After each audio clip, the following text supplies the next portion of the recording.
¿qué tal? Bienvenidas, bienvenidos a este espacio informativo del Poder Judicial de la Federación. Hoy es martes 4 de julio de 2023. Soy Citlali Pérez y le presentaremos la información más importante generada hasta el momento de lo que ha ocurrido dentro del Poder Judicial de la Federación y, por supuesto, en el territorio nacional. Damos la bienvenida a Nidia Díaz, quien nos acompaña en la interpretación en lengua de señas mexicana. Comenzamos.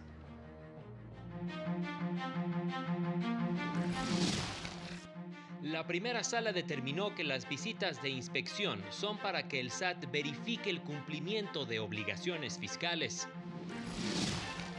La segunda sala revisará si es constitucional que los informes preventivos en materia ambiental no sean sometidos a consulta pública. Jueza de distrito ampara a infantes y establece que deben ser consultados sobre modificaciones al parque donde juegan. Inician consultas sobre ley de mecanismos alternos de solución de controversias en materia civil y familiar. Ahora sí, vámonos directo con la información. Y en su sesión de este martes, el Pleno de la Suprema Corte analizó una contradicción de criterios entre la primera y la segunda salas. El Pleno de la Suprema Corte determinó que quedó sin materia una contradicción de criterios entre las salas de la propia Corte respecto de las normas para proteger derechos patrimoniales de autores, editores y productores de puesta a disposición y de reproducción sobre la consulta de sus obras a través de las bibliotecas públicas encargadas de obras objeto de depósito legal. Quedó sin materia, pues la primera sala emitió un criterio que coincide con el que emitió la segunda sala en esa materia. La primera sala, a partir de una nueva discusión generada por su nueva integración, abandonó el criterio que constituye uno de aquellos contendientes en este asunto y emitió otro criterio en términos similares a los que sostiene la segunda sala. La primera sala sostuvo por mayoría de votos que el sistema normativo contemplado en la Ley General de Bibliotecas no es contrario a la protección de los derechos morales y patrimoniales del derecho de autor. En el segundo asunto listado para la sesión de este martes, el Pleno determinó que no existió la contradicción de criterios.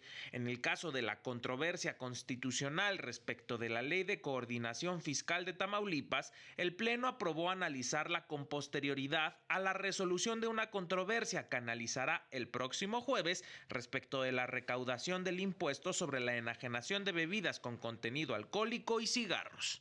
Para el canal del Poder Judicial de la Federación, Mario López Peña.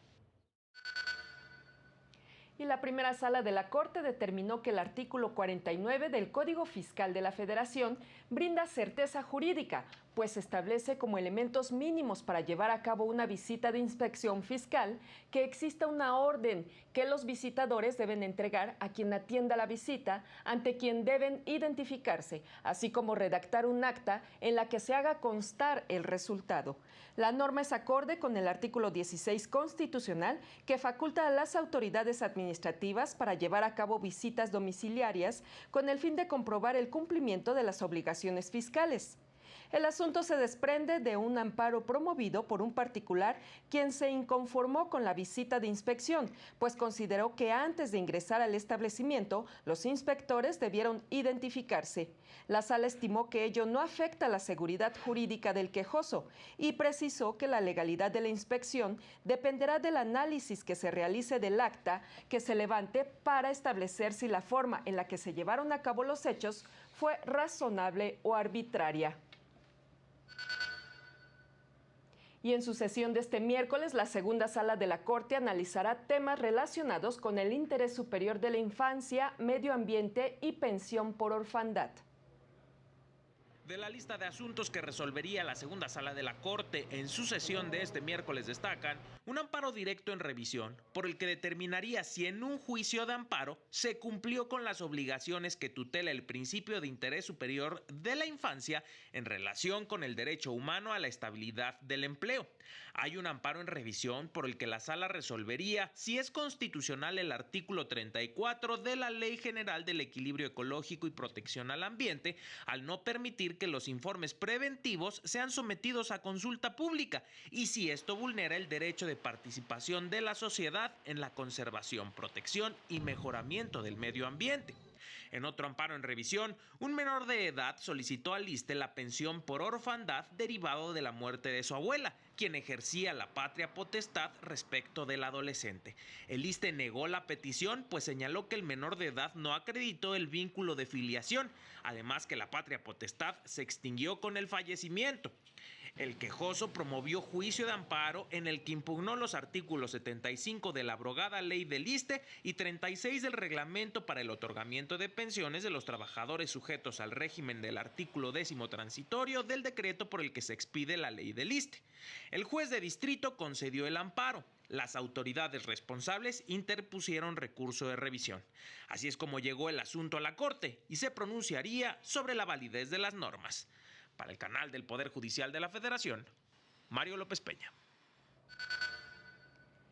Y el primer tribunal colegiado del 24º Circuito determinó que las aportaciones de seguridad social son propiedad del trabajador, empleado o servidor público, no solo porque así lo considera el derecho jurisprudencial interno, sino también el interamericano, hecho que la autoridad responsable deberá tomar en cuenta al abordar el análisis de la procedencia de la acción para reclamar su devolución.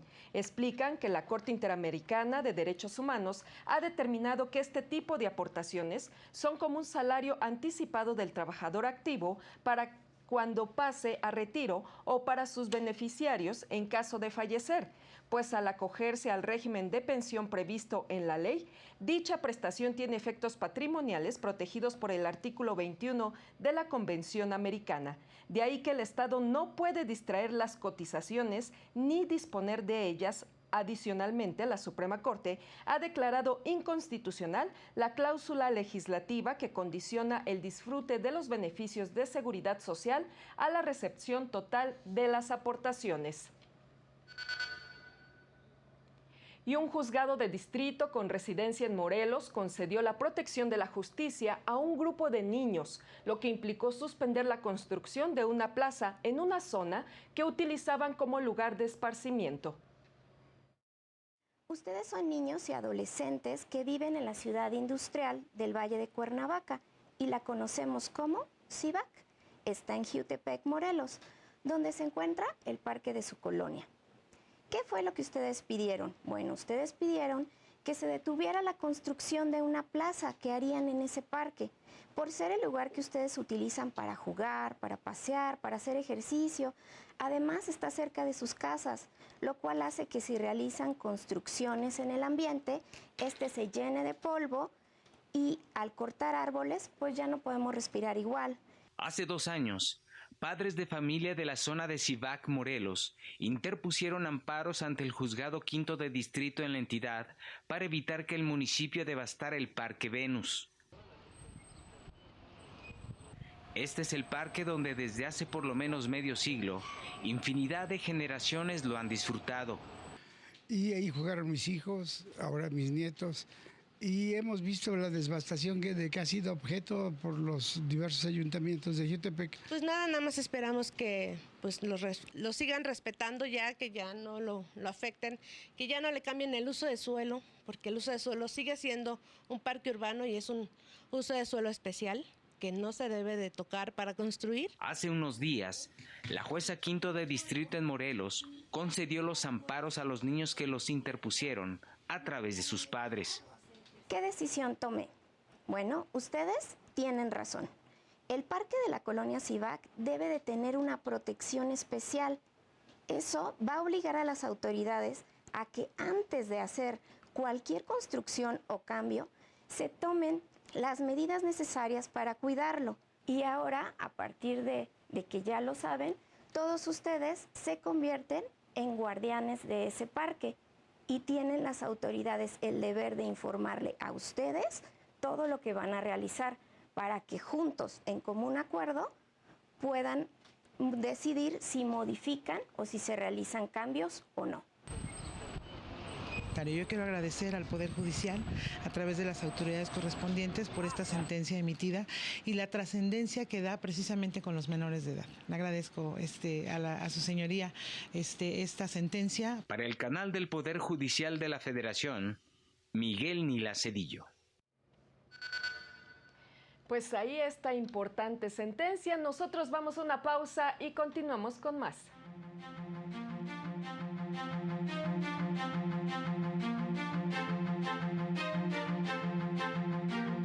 Al regresar, aseguran que a 4 años de su creación, la Guardia Nacional no ha cumplido con la tarea que tiene encomendada.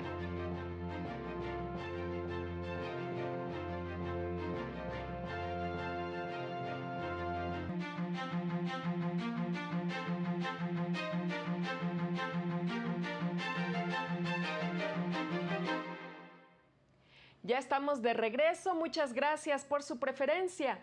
Un integrante del Instituto de Investigaciones Jurídicas de la UNAM aseguró que el Poder Legislativo ha incurrido en omisión al no atender un fallo de la Corte Interamericana de Derechos Humanos en materia de prisión preventiva.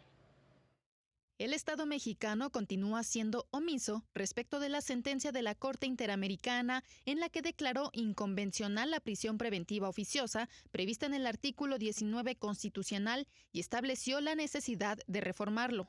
Sin embargo, lo que hemos visto es una omisión silenciosa por parte del Estado mexicano. Ni el gobierno ni el legislativo se han hecho cargo de ese mandato convencional ya en sentencia firme de la Corte Interamericana.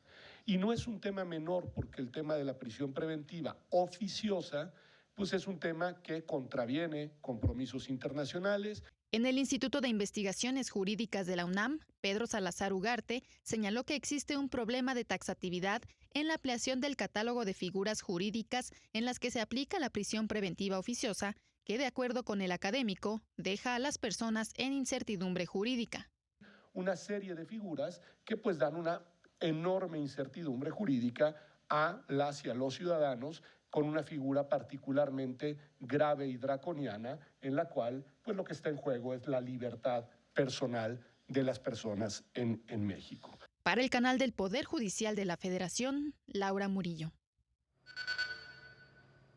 En el Senado de la República se impulsa una ley que busca agilizar la solución de conflictos civiles y familiares sin necesidad de recurrir a tribunales.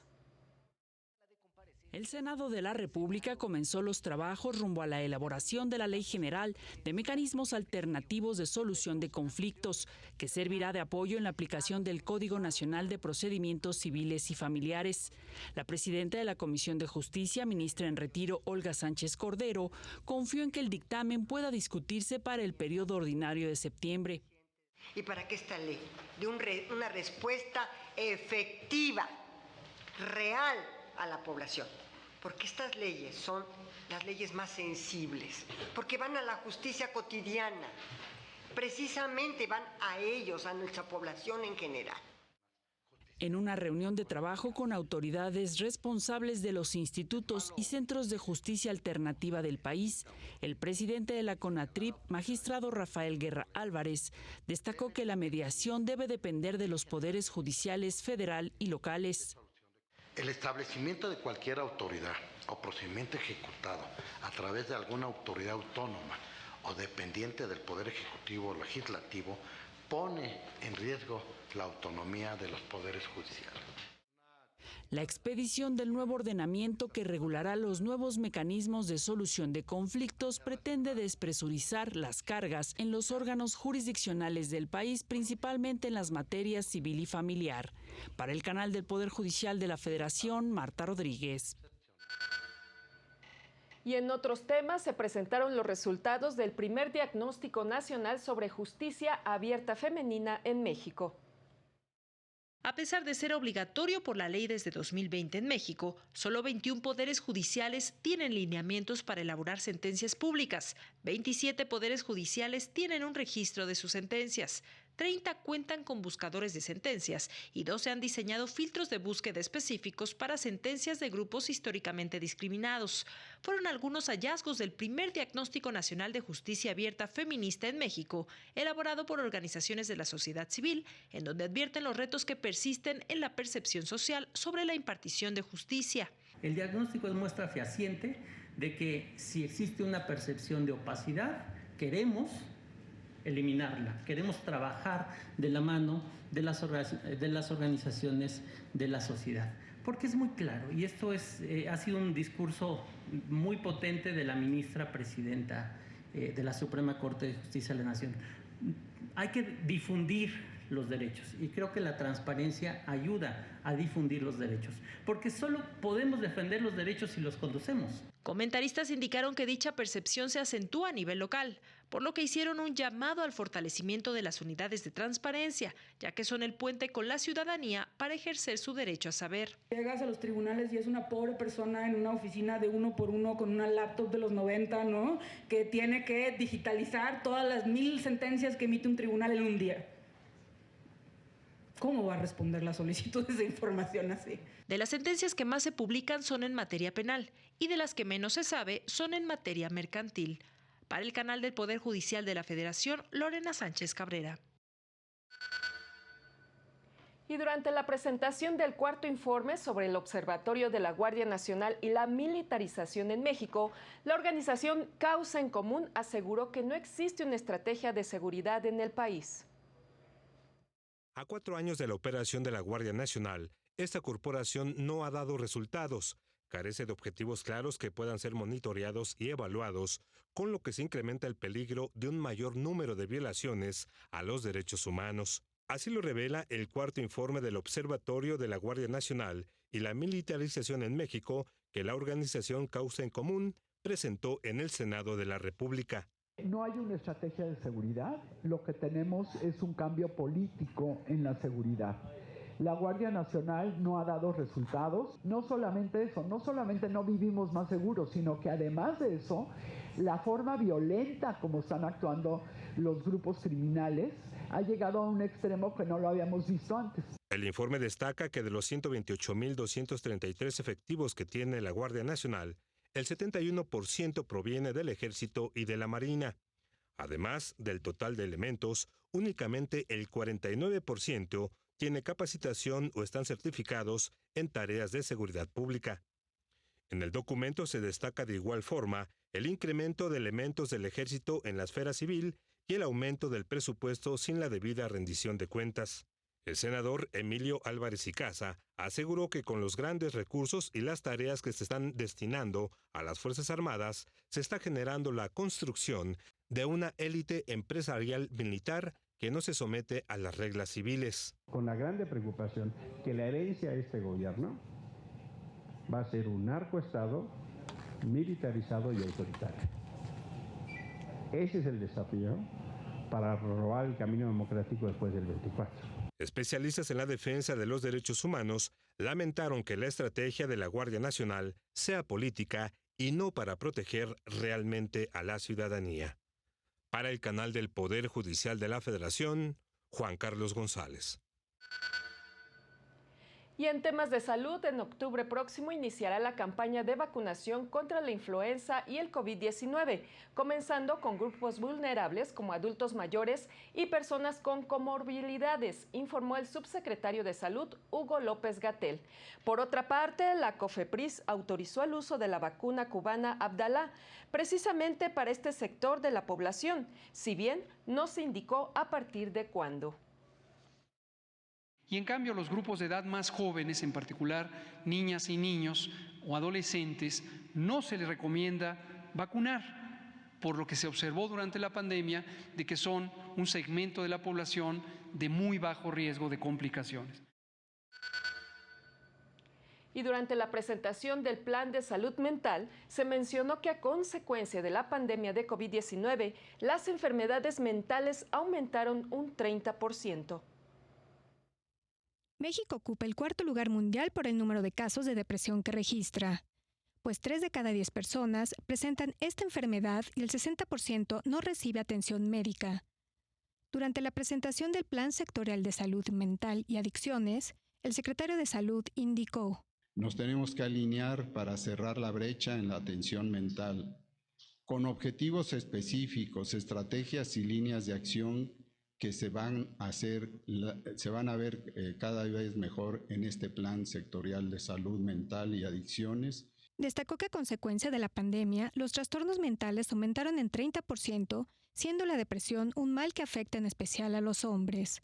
Por otro lado, el secretario de Salud señaló que para evitar el consumo de drogas en los jóvenes, se implementarán programas de prevención en los centros de salud y en las escuelas. En el 2022, las principales causas de atención por sustancia fueron las metanfetaminas, en 46% de los casos, alcohol 25% y cannabis 13.3%. Y en cuanto al fentanilo, ese mismo año se atendieron 331 casos por consumo, duplicando la cifra de atención que en 2021 fue de 184. Para el canal del Poder Judicial de la Federación, Rosy García.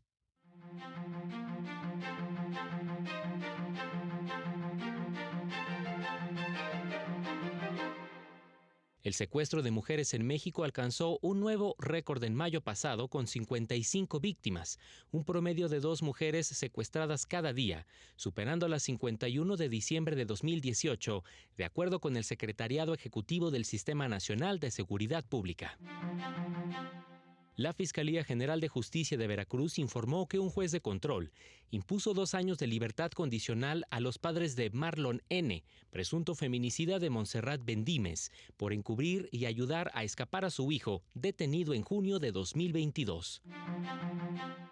Un juez de control vinculó a proceso a Yulisa N. y a su pareja, Marco N., por su presunta relación con el robo a una joyería en una plaza comercial de Polanco.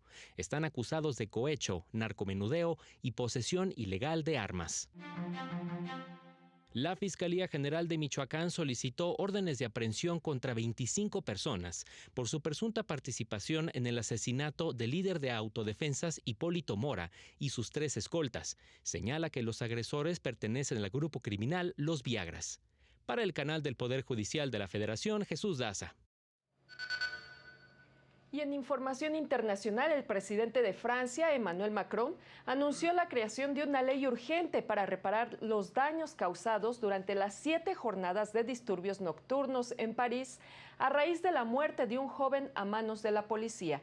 Las protestas dejaron casi 3.500 detenidos, así como daños a más de 12.000 autos, decenas de autobuses de transporte público y 1.000 edificios, incluyendo estaciones de policía y escuelas.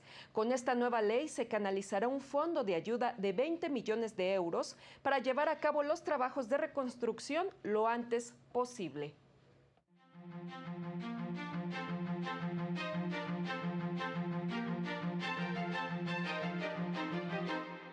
El oficial de aduanas y protección fronteriza de Estados Unidos, Leonard Darnell, es acusado de permitir el acceso de vehículos con drogas, recibir sobornos y, junto con otros 6 compañeros, de conspiración para importar y distribuir narcóticos al sur del país. Su audiencia será el jueves. Con 136 votos a favor y 58 en contra, legisladores húngaros aprobaron revocar el estatus de empleados públicos a los maestros, aumentándoles horas de trabajo y transfiriéndolos por obligación, causando protestas. Miles de educadores se irán al aprobarse la ley. A través de una conferencia de prensa, autoridades indígenas guatemaltecas de Totonicapán lanzaron un ultimátum al Tribunal Superior Electoral para avalar el resultado de las pasadas elecciones, o iniciarán movilizaciones masivas. El conteo de votos continúa detenido.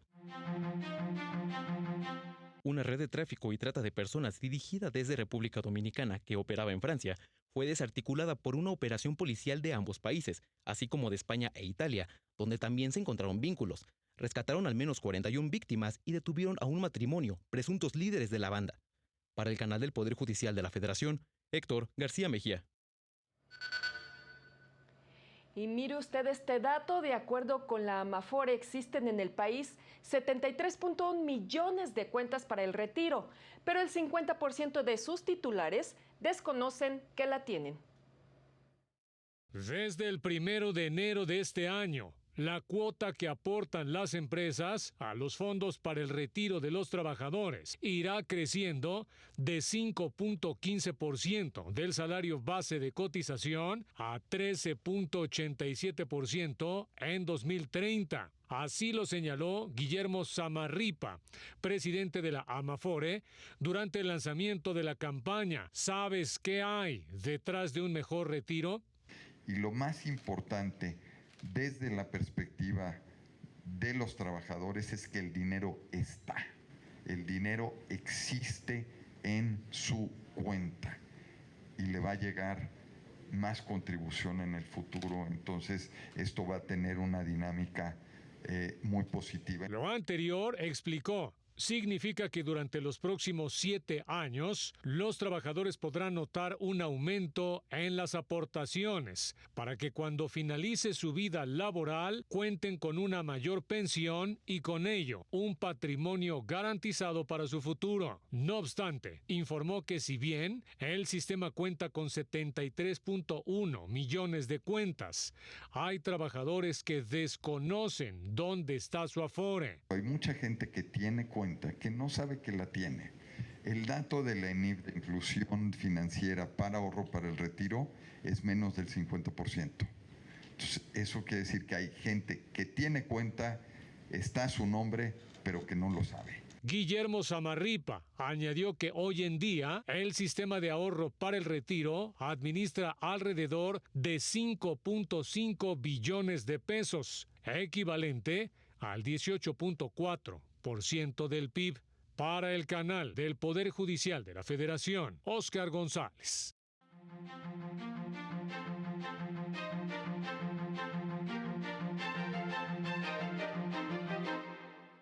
El tipo de cambio se ubicó en 17 pesos con 2 centavos por dólar, de acuerdo con información del Banco de México.